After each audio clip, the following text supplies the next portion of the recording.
कुछ मांगे इन्होंने बताई।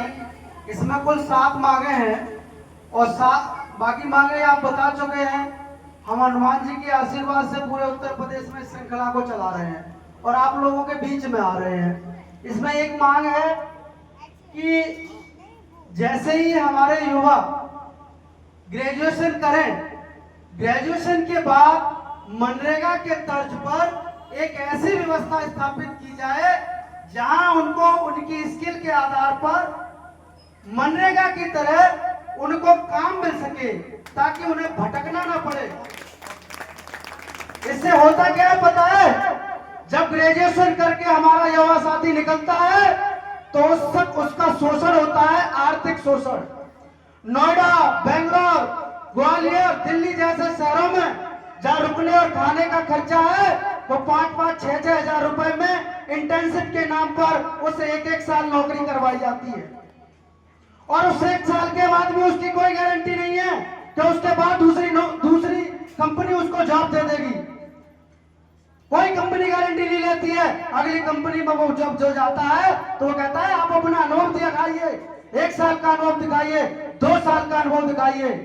उन माँ बाप की स्थिति को समझिए जिन्होंने कर्जे में अपने बच्चों को पढ़ाया, फिर कर्जा लेके नौकरी करवा रहे हैं, उसके बाद भी नौकरी की गारंटी नहीं है।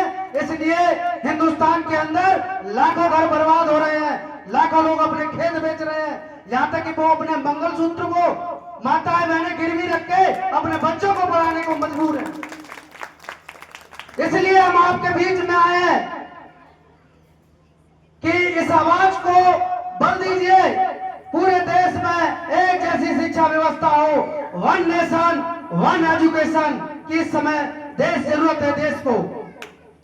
आप 1 नेशन 1 इलेक्शन की बात करिए, अच्छी बात है। एक देश एक विधान की बात करिए, अच्छी बात है, लेकिन जरूरत है इस देश को 1 नेशन 1 एजुकेशन की।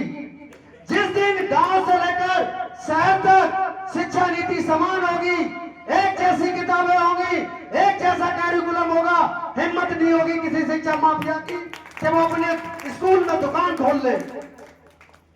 स्कूल नहीं है, ये शॉपिंग मॉल बन गए हैं। किताबें आपको वहां से लेनी है, बैग आपको वहां से लेने हैं, जूते लेने हैं। दिल्ली में परसों की खबर पढ़ रहा था, कुछ अभिभावक थे जो आर्थिक रूप से कमजोर थे, उन्होंने अपने बच्चों को कैब से, प्राइवेट कैब से स्कूल भेजा तो उन बच्चों के साथ सौतेला व्यवहार किया गया। क्यों? यह शिक्षा के अधिकार का हनन नहीं है? क्या यह समानता का हनन नहीं है? क्या यह आर्थिक आधार पर असमानता नहीं है? आर्थिक आधार पर समानता होती है और हर जगह हो रही है। हमारे बच्चों के साथ हो रही है, आपके बच्चों के साथ भी हो रही है। हमें आपको इसको समझना होगा और इस आर्थिक सामाजिक शोषण को रोकना होगा। एक और बात मैं आपसे कहना चाहता हूं, भगवान हनुमान जी को साक्षी मानकर कि ये जो नेता लोग हैं ये जातियों में आपको बांटकर आपका आर्थिक, शैक्षिक, राजनीतिक और सामाजिक शोषण करते हैं। इस शोषण को अगर रोकना है तो एक साथ खड़े हो जाइए। शिक्षा के लिए और स्वास्थ्य के लिए यही आम आदमी की दो सबसे बड़ी जरूरत है। जब से शिक्षा और स्वास्थ्य का निजीकरण हुआ है तब से आपके पास कोई विकल्प नहीं बचा है। आपको सीधे प्राइवेट अस्पताल दिखाई देते हैं, आपको सीधे प्राइवेट स्कूल दिखाई देते हैं, आपको कोई दूसरा रास्ता दिखाई नहीं देता। इसलिए मैं आपसे कहने आया है हम लोग कि आपका असली मुद्दे शिक्षा और स्वास्थ्य है। इस ओर लौटिए, आप किसी झंझट में मत पड़िए। जिस दिन शिक्षा और स्वास्थ्य लोग संपन्न हो जाएंगे, कोई आपकी जाति नहीं पूछेगा, कोई आपका धर्म नहीं पूछेगा। आप मुझे बताइए, कितने डॉक्टरों की आपने जाति पूछी है? कितने आईपीएस की आपने जाति पूछी है? कितने आईएएस अधिकारियों की जाति पूछी है? कितने उद्योगपतियों की जाति पूछी है?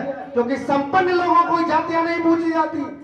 जाति हमेशा आर्थिक रूप से कमजोर व्यक्ति की जाति पूछी जाती है। इसलिए शिक्षा और स्वास्थ्य, इन 2 मुद्दों को अपने प्राथमिकता पर रखिए। ये मुद्दे हिंदुस्तान को विश्व गुरु बनाएंगे। ये जातियों में बांटकर हिंदुस्तान विश्व गुरु नहीं बनेगा। हिंदुस्तान को अगर विश्व गुरु बनाना है तो इस देश की रीढ़ की हड्डी को मजबूत करना होगा, युवाओं को मजबूत करना होगा। इस पेपर में एक मुद्दा और है। हम कहते हैं कि 12वीं के बाद आप छात्रों को 8,000 रुपए प्रति माह दीजिए।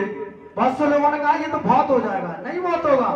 आप पूरे देश में, पूरे उत्तर प्रदेश में आंकड़ा उठा लीजिए, आप कितनी स्कॉलरशिप का बंडल बांट कर रहे हैं।